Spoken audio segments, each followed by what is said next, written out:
Have you ever wondered what might happen if you made one small change? A single, clear choice that could ripple through your whole life, bringing calm and clarity? Today, I want to talk about just such a choice. Show calendar, claymation. We are going to explore what happens when you decide to stop eating added sugar for just 30 days.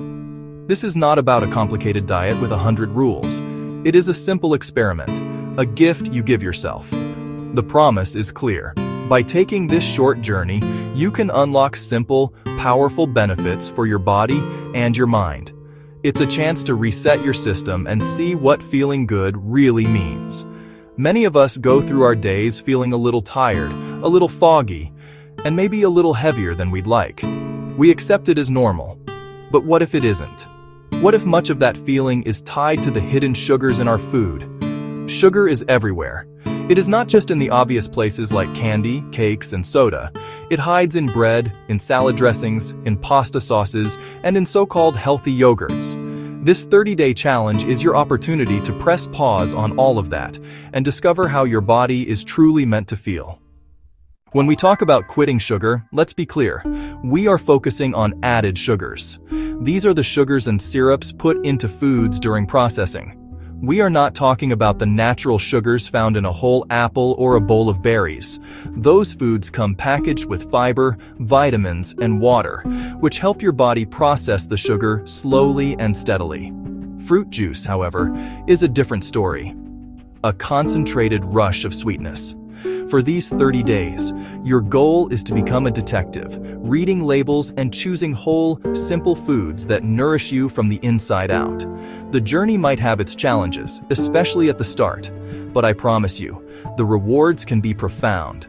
This essay will walk you through it, step by step, week by week, what to expect, how to handle tough moments, and the simple tips to make it a success. Think of this as a gentle guide, helping you take back control and listen to what your body really needs. It's a chance to see what feeling good really means. The first few days of this journey are often the most difficult, so be prepared and gentle with yourself. Your body has become accustomed to the quick, easy energy that sugar provides. When you suddenly take that away, your system can go into a state of shock. You might feel unusually tired, irritable, or even experience headaches, often called the sugar flu. Focus on self-care, hydrate, prioritize sleep, and rest. Cravings can be intense, often mid-afternoon or after dinner. The key is to have a plan. When a craving strikes, change your environment. Go for a short, brisk walk.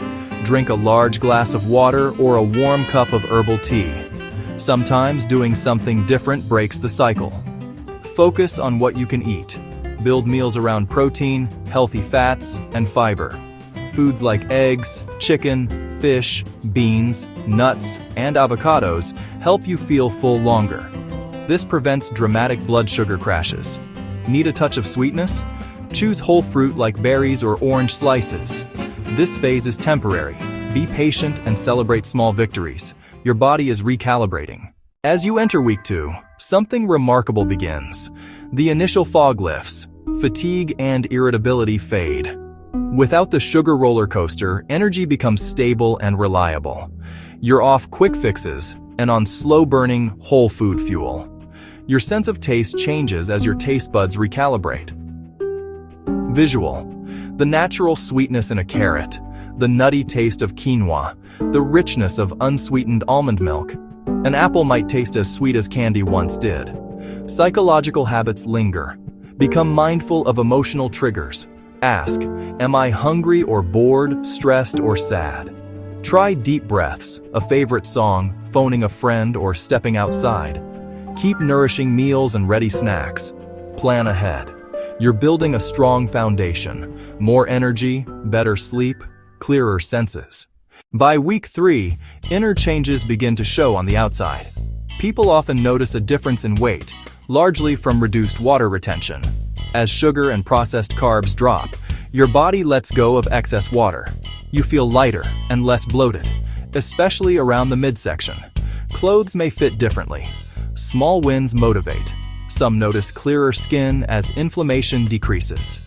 The intense cravings of week 1 are a distant memory. Protein, fiber, and healthy fats keep you satisfied longer. You distinguish true hunger from emotional or habitual eating. Prioritize whole foods. Roast colorful vegetables with olive oil and herbs. Batch cook lentil soup or bean chili for easy nourishment. You're not just eliminating the bad, you're crowding it out with delicious, life-giving foods. Week 4. As you arrive at the final week, feel a profound sense of accomplishment. The person who started this journey may feel very different from who you are today. Steady energy, improved sleep, a clearer mind. Cravings are now small, manageable whispers. If they appear at all, you've navigated the hardest phases and gained control. You can live well without added sugar, read labels, plan meals, handle social situations. Your palate resets. Dark chocolate is rich. Candy may seem overly sweet. Reflect on week 1's headaches, irritability, cravings, compare to now. Acknowledge your strength. This wasn't just avoiding sugar. It was choosing nourishment and long-term health. You're at a crossroads with new knowledge. The end is a beginning. Well done. Success is less about willpower and more about smart strategy. Simple, sustainable swaps. Swap sugary cereal for plain oatmeal with berries and cinnamon. Swap flavored yogurt for plain Greek yogurt with fresh fruit. Small changes add up without deprivation. Drinks are major sugar sources, often over the daily limit in one can. Replace sugary beverages with water. Infuse water with lemon, cucumber, or mint, or enjoy herbal tea and sparkling water. Gradually reduce sugar in coffee or tea until you enjoy it plain or with a splash of milk. Prepare for hunger with healthy options ready to grab. Apple with a tablespoon of almond butter. Fiber, protein, healthy fats.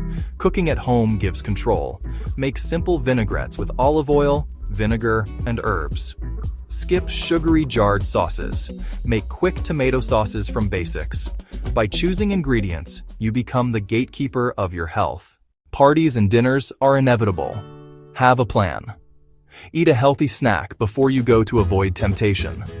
Bring a dish you can enjoy. Salad, roasted vegetables, a flavorful protein, or bean dish. No thank you, I'm full.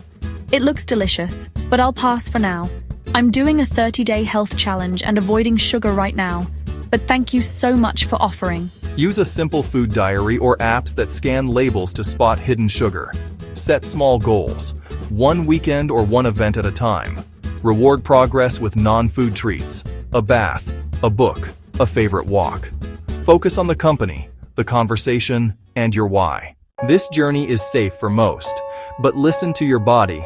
This is encouraging and informative, not a substitute for medical advice.